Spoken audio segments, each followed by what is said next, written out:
Oke, sebelumnya aku memperkenalkan diri dulu ya. Aku Kathy, hari ini sebagai moderator di Lika-Liku Psikologi. Oke, sebelumnya sudah disampaikan oleh FW, kita hari ini akan membahas adiksi game. Ya, oke, di sebelah saya ada narasumber akan membantu kita membahas acara ini ya, tentang adiksi game. Oke, boleh perkenalkan diri dulu? Baik, halo semuanya, nama saya Sean ya, kalian bisa panggil saya Kak Sean. Di sini saya seperti yang sudah dibilang oleh moderator kami, saya akan menjadi narasumber mengenai adiksi game pada Lika-Liku Psikologi hari ini. Thank you saya perkenalkan dirinya. Oke, tanpa berlama-lama lagi kita lanjut. Oke, sebelumnya aku pernah dengar tuh nih adiksi game. Adiksi game itu apa sih? Oke, jadi sebenarnya adiksi game ini kalau di dalam DSM-5 itu disebutnya IGD. Tunggu, IGD, instansi gawat darurat. Bukan, astaga. IGD itu adalah Internet Gaming Disorder. Oke. Aku kira gawat darurat, IGD di rumah sakit. Ya, enggak begitu ya. Oke, lanjut. Oke, jadi sebenarnya untuk soal IGD ini, dia itu ada ketentuannya di mana ada setidaknya 9 perilaku yang terjadi selama 12 bulan baru akan dihitung sebagai IGD. Saya ada menyediakan suatu video yang akan membahas ini. Berikut merupakan videonya. Internet Gaming Disorder atau juga disebut dengan IGD merupakan sebuah gangguan psikologis yang dimana individu menggunakan internet atau game ataupun yang lainnya secara berlebih dan juga konsisten, yang dimana individu juga akan merasakan kesusahan untuk melepasnya. Di satu sisi juga IGD atau Internet Gaming Disorder juga merupakan gangguan yang dimana penggunanya atau individu kehilangan kendali atas mengendalikan game, internet, sehingga menyebabkan gangguan pada berbagai aspek seperti psikososial ataupun kehidupan ekonomi ataupun yang lain sebagainya. Lalu ada apa aja sih faktor-faktor yang bisa mempengaruhi terhadap IGD ini atau Internet Gaming Disorder ini? Yang pertama, pastinya ada motif pemain, yang dimana individu memiliki kecenderungan atau motivasi untuk membangun relasi dengan pemain lain atau mungkin dengan orang lain dalam internet. Lalu yang kedua juga hubungan afiliasi dan juga hubungan sosial dengan orang lain. Tentunya dimana individu yang mungkin merasakan kesepian dan membutuhkan orang lain atau mungkin tidak ada orang sekitarnya yang dapat menemani dia, maka oleh karena itu individu cenderung untuk meluangkan waktu untuk bermain game atau melakukan kegiatan secara online melalui internet. Dan dengan hal itu individu akan merasakan melampiaskan sebagai suatu pelampiasan rasa kesepian, rasa stres, dan juga ketersendiriannya. Yang ketiga atau yang terakhir udah pastinya pola asuh orang tua, dari mana orang tua terlalu sering mengabaikan anak ataupun juga sering tidak terlalu banyak menuntut atau mengikuti keinginan anak, terutama dalam penggunaan gadget, handphone ataupun yang lainnya, sehingga orang tua banyak orang tua yang sering melalaikan anaknya.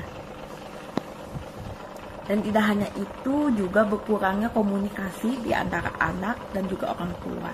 Jadi bagaimana peran orang tua kepada anak, yang dimana kurangnya adanya interaktif secara langsung ya, ketika anak sudah mulai menyentuh yang namanya gadget, handphone dan lain sebagainya. Hal ini juga didukung juga dengan adanya pola orang tua yang membentuk terhadap kepribadian anak, yang bagaimana bisa dilihat dalam bentuk jenis pola asuh yang digunakan, seperti pola asuh permisif, yang dimana orang tua lebih cenderung untuk membebaskan anaknya tanpa adanya pengawasan dan juga batasan dari orang tua. Sehingga apa? Dalam konteks internet gaming disorder, orang tua lebih cenderung untuk membebaskan anaknya untuk bereksplor atau melakukan eksplorasi kepada atau dalam bidang internet. Baik, kita sudah menyaksikan video yang sudah saya sediakan dan sudah dijelaskan oleh kolega saya, rekan kerja saya. Oke, saya akan berikan masukan sedikit soal singkatan atau rangkuman dari video tersebut. Pertama-tama, sebenarnya dari DSM-5 ini, dia ada menunjukkan di mana adanya kehubungan antara pasien dengan game-game online seperti yang ada di komputer atau yang ada di handphone yang sering kita bawa kemana-mana. Terus kemudian ada juga di mana toleransi, seberapa lama anak atau pasien yang memainkan suatu game. Seperti yang sudah saya bilang tadi, gamenya ini harus benar-benar game online, bukan game offline. Nah, kemudian dia juga ada juga seperti berbohong kepada orang lain ketika, ya sebut saja dia lebih ingin untuk memainkan game dibandingkan untuk hangout dengan teman-teman atau yang lainnya. Ya, kurang lebih seperti itu aja sih ya. Oke, kalau boleh tahu kenapa harus game online ya? Kenapa game offline juga nggak bisa? Kan ada beberapa game offline bisa dimainin juga ya. Misalnya yang game-game tertentu gitu yang memakan waktu orang akhirnya main itu terus gitu loh. Baik, seperti yang sudah saya bilang tadi, IGD bukan instansi gawat darurat ya. Okay. Itu adalah Internet Gaming Disorder. Dia ada tertulis bahwa dia adalah Internet Gaming Disorder. Internet. Sebenarnya ini lebih dirujukan kepada seperti yang tadi, online, secara online. Jadi sebenarnya memang ada yang dimana situasi pasien yang mengalami adiksi terhadap game-game offline. Tapi itu ada nama sebutan lainnya, tapi mungkin ya kita akan bahas di bagian selanjutnya. Oke, kalau gitu apa sih yang membedakan game online sama game offline? Baik, sebenarnya untuk game online itu kan lebih banyak ya pada interaksi sosial secara online. Karena kan biasa di beberapa game online itu dia ada sistem chat atau sistem pesan yang bisa dikirimkan ke orang lain. Nah, sedangkan kalau untuk game offline dia lebih main sendiri saja. Jadi tidak ada teman, tidak ada orang lain yang ikut bermain dengan dianya. Oke. Terus bagaimana dengan ciri-ciri yang adiksi game? Seperti yang tadi di DSM-5 dia ada bilang kalau misalkan orang yang adiksi game pastinya mereka akan main game. Itu satu hal yang paling pasti, dia akan bermain game. Kemudian dia akan lebih banyak menghabiskan waktu untuk bermain game dibandingkan untuk melakukan aktivitas-aktivitas lain. Misalnya ya kalau misalkan ada suruh belajar, dia akan lebih ke main game, apa-apa main game, sedikit-sedikit main game. Diajak teman untuk bermain pun maksudnya bermain di luar ya, hangout di luar, dia lebih milih untuk main game. Nah, alhasil itu jadi ada penyebab ketiga, yaitu dimana dia akan berbohong dalam durasi bermain game. Karena kan biasa ada dari situasi dimana keluarga atau teman yang lain kan juga penasaran dong ya apa yang biasa dilakukan kan. Pasti dia harus belajar mau tidak mau, tapi dia akan membohong, oh belajar berapa jam, pada nyatanya dia bermain game sama jam-jam itu. Kurang lebih seperti itu. Terima kasih sayang informasinya. Tapi bagaimana sih kalau misalnya ada teman kita nih atau orang tua kita melihat ternyata anak-anaknya atau teman-teman kita itu mengalami adiksi game? Sedikit susah ya, karena kan tergantung juga ya, karena dari beberapa individu yang dimana beberapa individu kalau misalkan dibicarakan dengan baik-baik, mereka lebih mengasari orang yang mencoba untuk menasehatinya. Sebenarnya kalau dari saran saya ada beberapa saran, tapi sebagian lebih terkesan kasar ya kalau dibandingkan dengan yang biasa dilakukan ya. Sebenarnya dulu itu sering sekali dilakukan rata-rata oleh orang tua, seperti menyita barang handphone atau laptop atau bahkan komputernya agar pasien tidak bermain game. Tapi kan biasa hal seperti itu akan menyebabkan amarah dari pasien karena dia juga ada perasaan tidak suka karena tidak bisa bermain game. Jadi adanya withdrawal dari pasiennya. Mungkin juga untuk beberapa pasien yang seperti yang saya bilang tadi bisa dibicarakan dengan baik-baik. Mereka bisa dibawa juga sebenarnya ke psikolog ya, berhubung juga kan ini tentang apa yang menurut mereka penting ya. Untuk mereka penting, sebuah rutinitas bagi mereka, sebuah keharusan bagi mereka juga. Oke, udah itu saja mungkin? Ada lagi? Ada lagi, tapi ya hukuman fisik sepertinya tidak begitu diterima untuk zaman sekarang, jadi lebih baik sepertinya tidak perlu membahas lagi. Oke, itu kan kayaknya dari orang tuanya saja nih. Kalau misalnya dari temannya ada yang bisa dilakukan nggak? Dari teman seperti satu yang tadi berbicara mereka atau mungkin ya sebenarnya dari teman juga rada sulit ya kan, berhubung tergantung dari individu. Pertama tergantung dari individu, kedua itu seberapa parahnya kejadian ini sudah dialami oleh pasien. Jadi teman-temannya bisa lebih banyak bicara dengan dia di kelas, atau bisa saja ya berbicara dengan dia, intinya berbicara dengan dia, berinteraksi dengan dia agar dia lebih ingin untuk lebih berinteraksi dengan mereka dibandingkan dengan bermain game. Bisa mengajak dia keluar, bisa juga ya mereka mengajak main game juga, tapi kan kalau mereka sudah berhenti pasti merasa sepi, jadi lebih baik berhenti saja bermain gamenya untuk sementara, seperti itu.